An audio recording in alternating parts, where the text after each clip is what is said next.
کتابی دارد ذهبی الروات الثقات المتکلم فیهم بما لا یبصر. یک سری راویان ثقه داریم که هیچ کس نمیتونه در تضعیف اونا حرف بزنه. ایشون میگه آقا فبعض الصحابه کفر بعضهم به تأویل ما.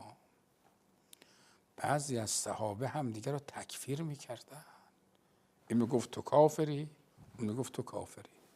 خب ما میخوام به گفتار اینا عمل کنیم. این آقای الف که میگه به کافره راست میگه یا دروغ میگه؟ اگر راست میگه پس معلوم میشه که در میان صحابه کافر هم هست، صحابه بوده ها، نه اینکه از صحابه رفته بیرون. و اگر دروغ میگه پس خودش دروغ، ما نمیتونیم به روایتش عمل کنیم.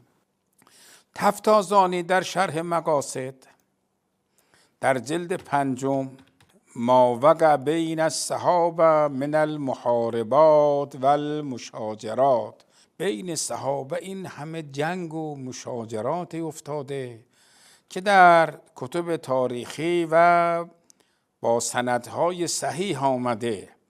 یدل بظاهره ان علی ان بعضهم قد حاد عن طریق الحق، بعضی از صحابه از راه حق منحرف شدند و بلغ حد الظلم و الفسق، به مرتبه ظالم و فاسق رسیده اند.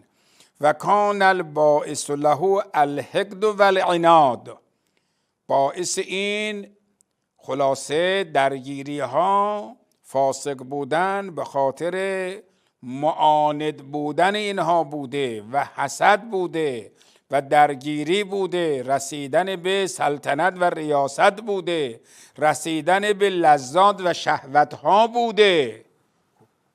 دیگه چیزی باقی گذاشت این آقا برای صحابه؟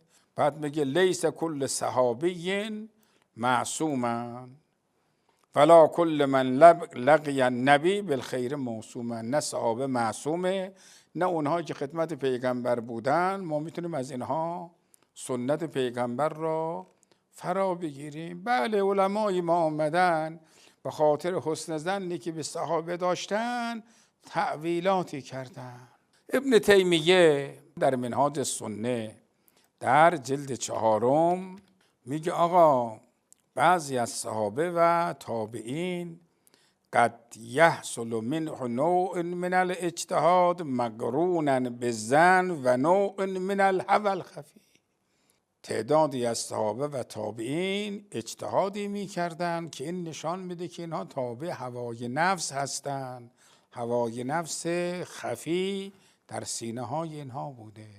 مستدرک حاکم نیشابوری جلد 4 صفحه 650 از مروان یک روایتی نقل شد. حالا من متن روایت کار ندارم. به گوش عایشه رسید. عایشه گفت کذب والله ما هو به، قسم به خدا آقای مروان دروغ گفته، همچه حدیث پیغمبر نفرموده. دیگه از این بهتر میخوایم داشته باشیم؟ یا نسبت به ابو هریره کتاب مختلف التأویل مختلف الحدیث ابن قتیبه صفحه 159 یک روایتی از ابو هریره از پیغمبر میگه آقا زن قدم شومه، چارپا قدم شومه، خانه هم قدم شومه. حالا ما چارپا و قدم شما کار نداریم، میگه زن خلاصه قدم شومه. به عایشه رسید گفت کذب والذی انزل القرآن علی ابی القاسم، قسم به خدایی که قرآن به پیغمبر نازل کرده ابو هریره دروغ گفته. ابو هریره که 5700 تا روایت ما از این آقا داریم و در روایات دیگر هم امیرالمؤمنین تکذیب میکرده او را، هم عمر تکذیب کرده، هم عثمان. خب